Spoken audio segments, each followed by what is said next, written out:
seen in our study of the Gospels to this point that these accounts represent not only genuine historical recollections of what Jesus said and did, but also stories that were modified.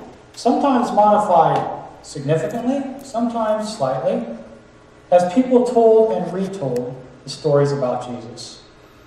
Since the Gospels have both kinds of tradition in them, both historically accurate accounts and accounts that have been changed, we have two fundamental tasks before us as we engage in our study of these texts. First, we have the task of looking at each account as a piece of literature to see what its own take on Jesus was, what its own perspective on Jesus was.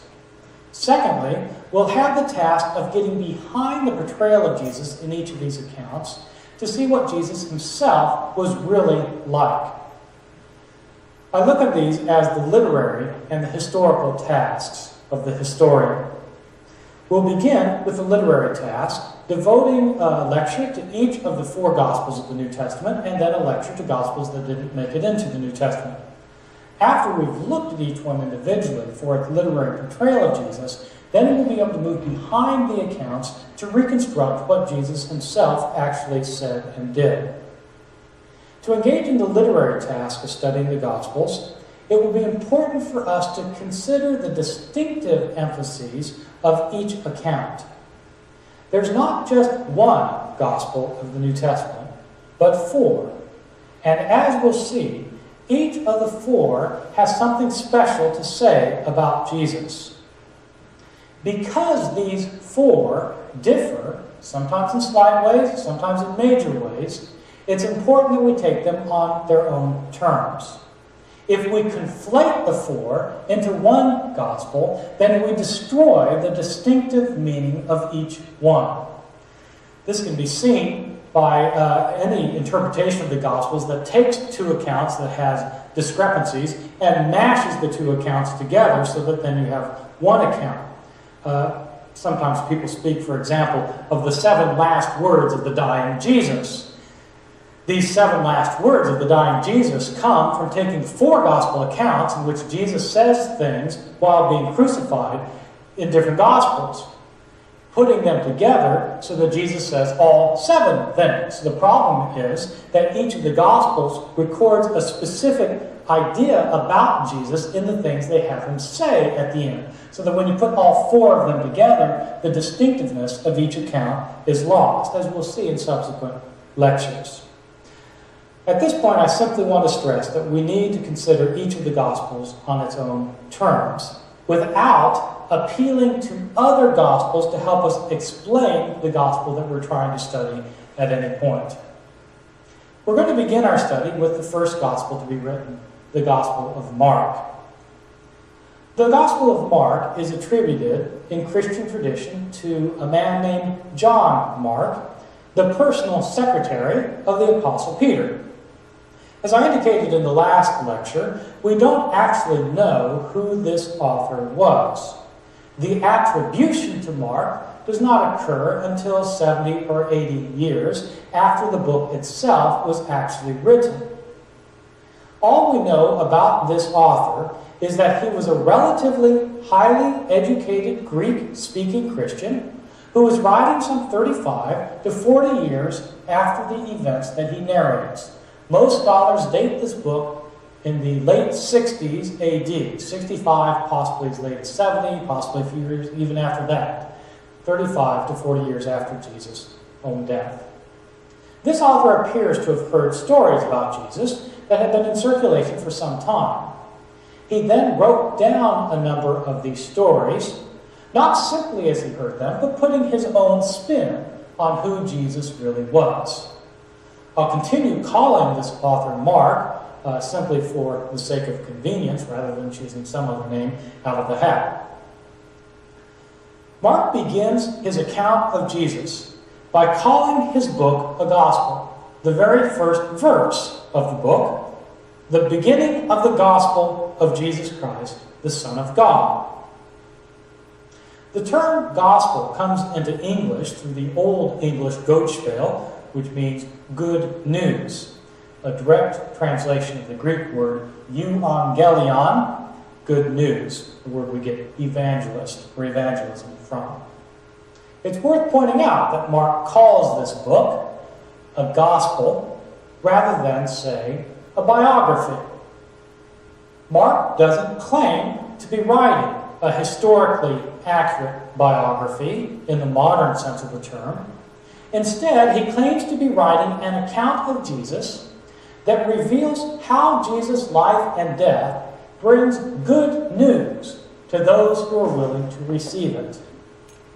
In particular, as we'll see, this book was written not simply to recount events from Jesus' life, but to explain to the readers who Jesus really was and why his death mattered.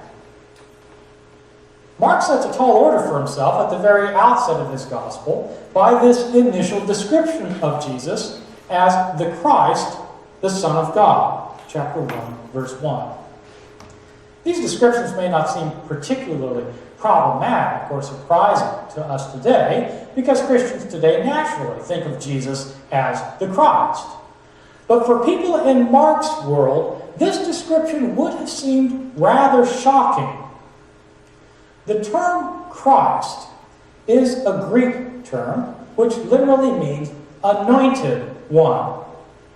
In fact, it is the exact Greek equivalent of the Hebrew word Mashiach, Messiah, so that the Greek Christ means the Hebrew Messiah.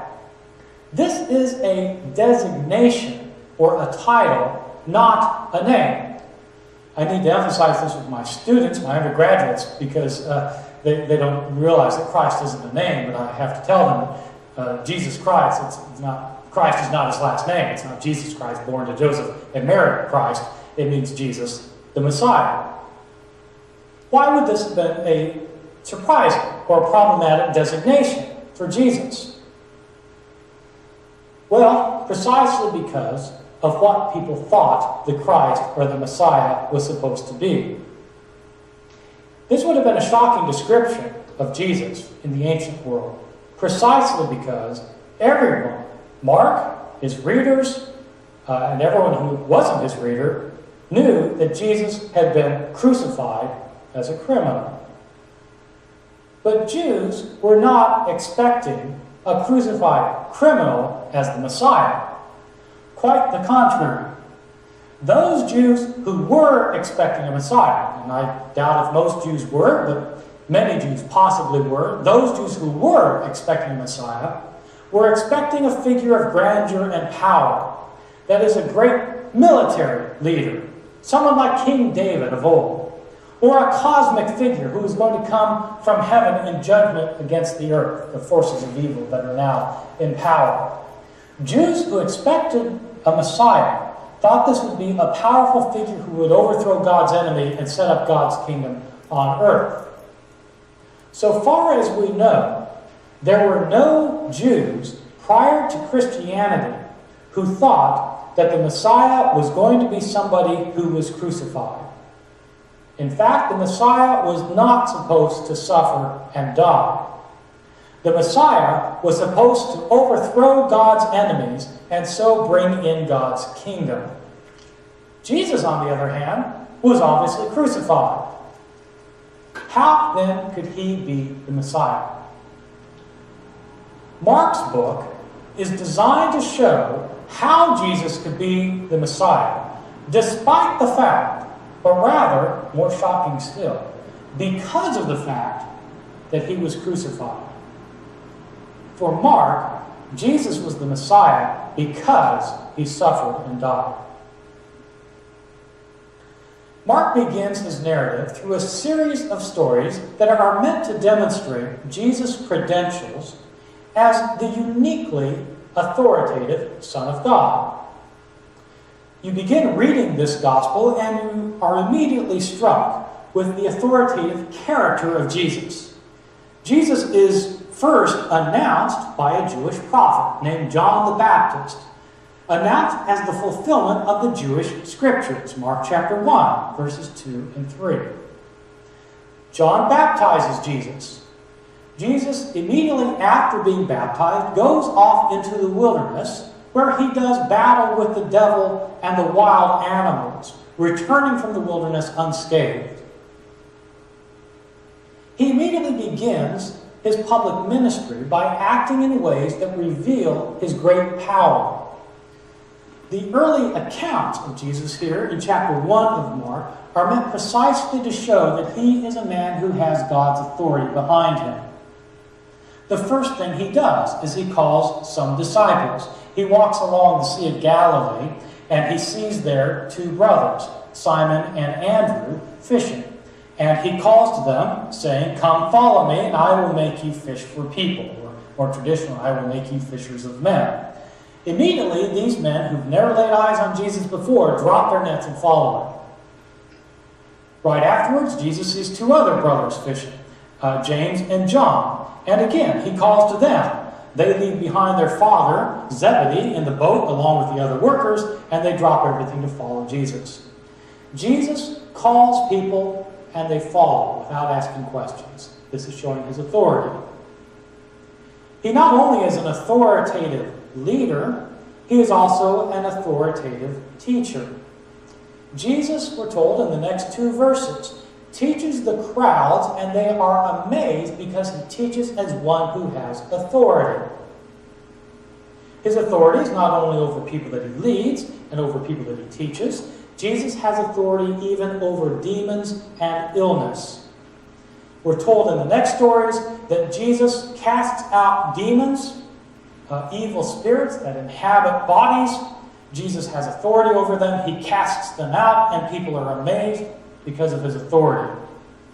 He then heals people who are sick, so much so that people come from all around. There's no room even before the door. He heals all those who are sick. These stories in chapter 1 of Mark are designed to portray Jesus as the authoritative Son of God. His commands are heeded by all. He teaches with unparalleled authority. He has power even over the demons and over human illness. You would think that with all of these miracles, people would recognize Jesus for who he is. One of the striking points of Mark's gospel, which makes it stand in contrast with other gospels, is that, in fact, in this gospel, virtually nobody recognizes Jesus despite the miracles that he does. Consider, first, how people react to Jesus in this gospel. Of course, there are people who are being healed by him. They must know who Jesus is. People are seeing him do miracles. They must know who he is. What does Mark tell us about how people understand Jesus? Well, in fact, it's quite striking.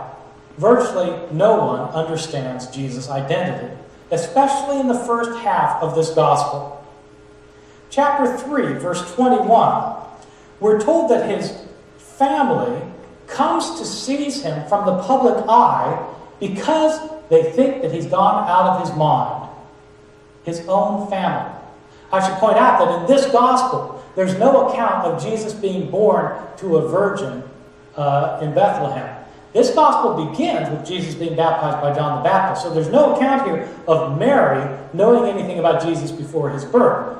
You think, yes, but that she did know about it because of Matthew and Luke. But remember, we have to read each gospel on its own terms. Mark's gospel is written to people who don't know Matthew and Luke. Matthew and Luke hadn't been written yet. If you're reading this gospel and sticking to this text, in this book, his family thinks that he's crazy. Not just his family.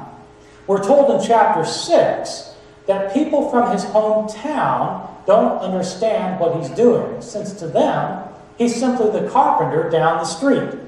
He's been delivering these fantastic teachings, and people come and they're amazed. Who is this? This is the carpenter. How does he teach such great words? Even though he grew up with them, they don't understand who he is. Not just his family and his townsfolk, even the leaders of his own people don't understand who he is. Jesus casts out a demon. And people are wondering, could this man be the Messiah? The Jewish leaders, though, insist, chapter 3, verse 22, that the reason he's able to cast out demons is because he's empowered by the prince of demons, the devil. The Jewish leaders think that he's inspired by the devil. Most striking of all, Jesus' own disciples are explicitly said not to understand who he is. In two accounts in this early part of the gospel, the first half of the gospel, we have accounts of the disciples who've witnessed what he's done, fail to understand who he is. Their narrator explicitly tells us that they don't understand. One time he is on the boat, and a storm has come up, and he says to his disciples to beware of the leaven of the scribes and the Pharisees. They think, this means that we should have brought some bread along, because Jesus has been talking about leaven. And they feel, we blew it this time, we didn't bring any bread on the boat. He's upset with us. This is right after Jesus 2 times has multiplied loaves of bread for the multitudes, feeding 5,000 at one time and 4,000 another time with just a few loaves of bread. The narrative ends when the disciples think, we should have brought some bread along, by Jesus saying, don't you yet understand about the bread? I can provide bread. No, they don't understand.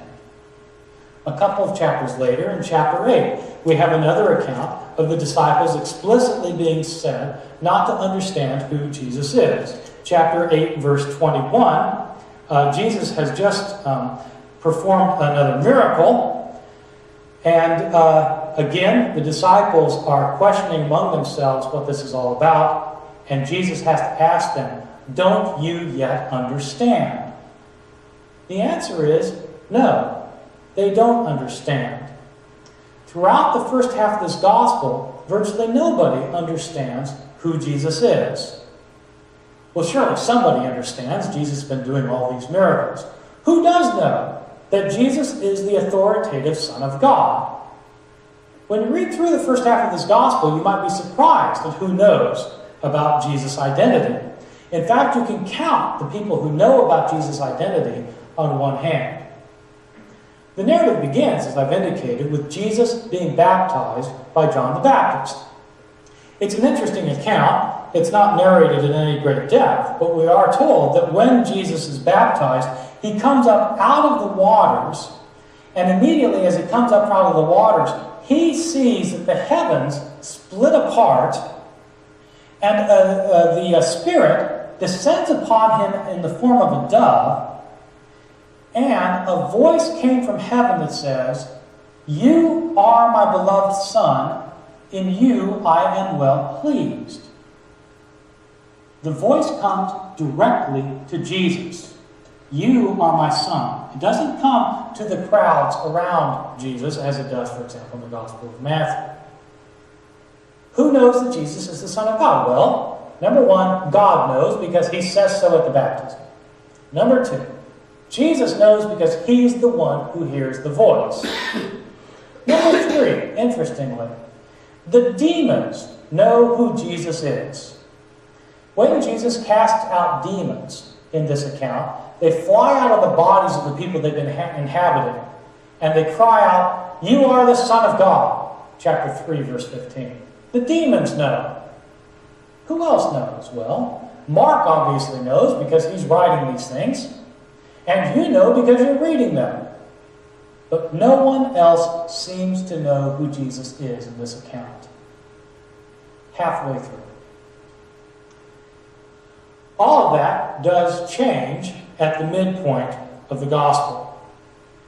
Mark shows that, in fact, people progressively begin to have some inkling of an understanding of Jesus' identity, halfway through this gospel.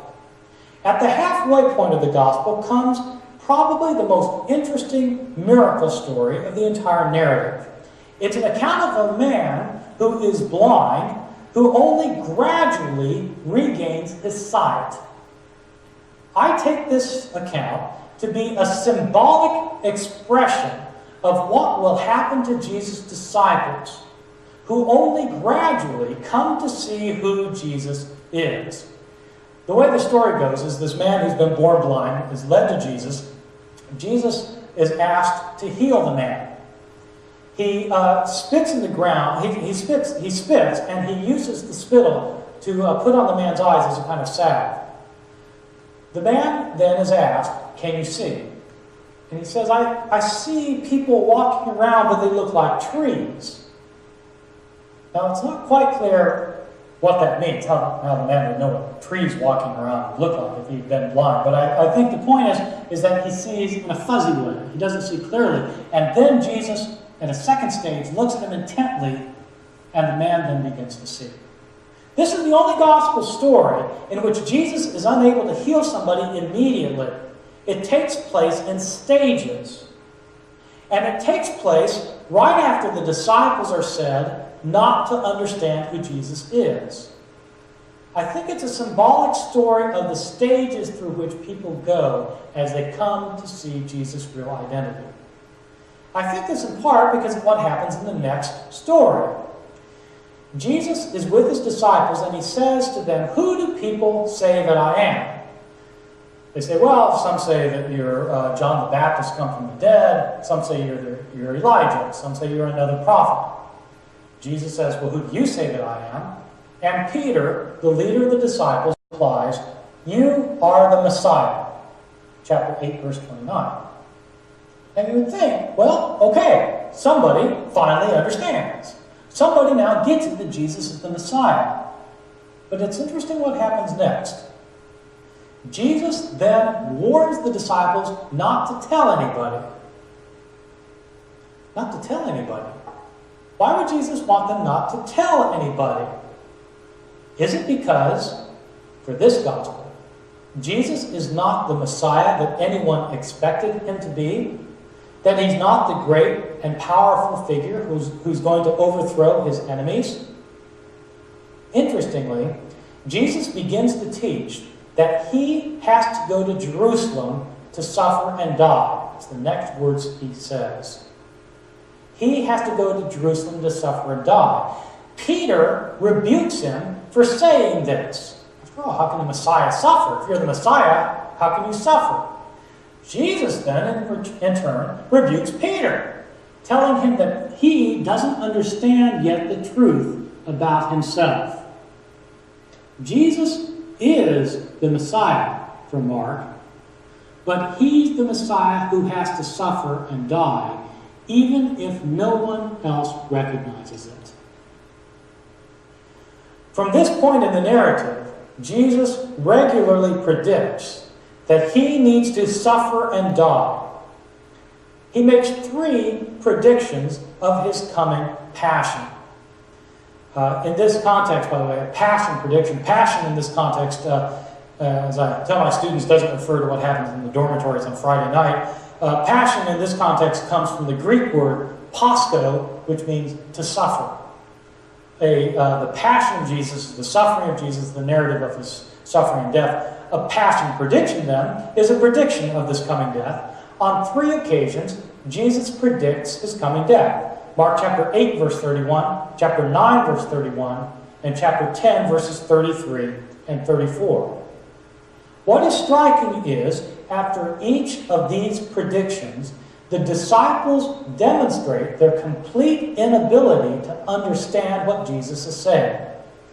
They spend their time talking about who among them is the greatest and who will be the most powerful in the coming kingdom. After each prediction, they engage in this kind of dialogue.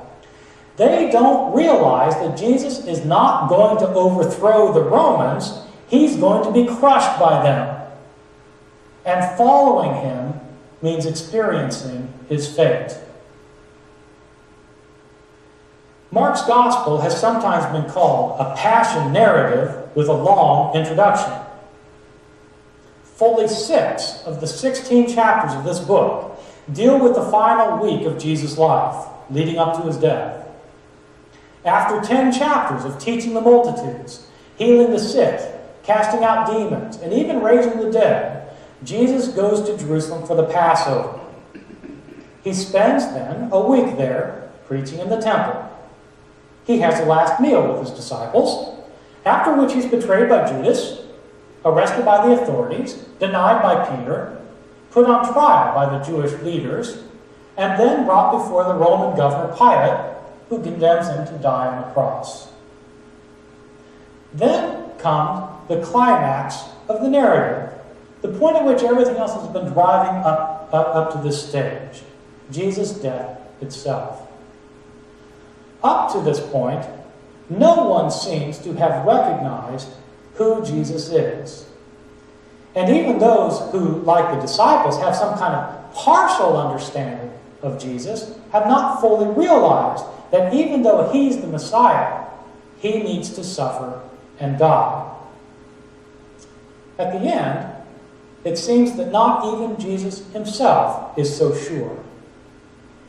3 times he prays that God will remove this fate from him, as if the Messiah could escape suffering. At the end, he's completely silent, as if in shock. As he hangs on the cross, he has been silent throughout the entire proceeding.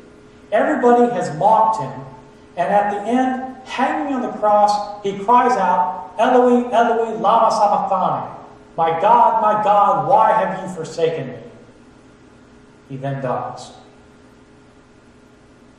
Even if Jesus has doubts at the end in this gospel, though, the reader does not. Mark gives 2 clear indications in the very next 2 verses what this death was all about. Mark chapter 15, verses 38 and 39.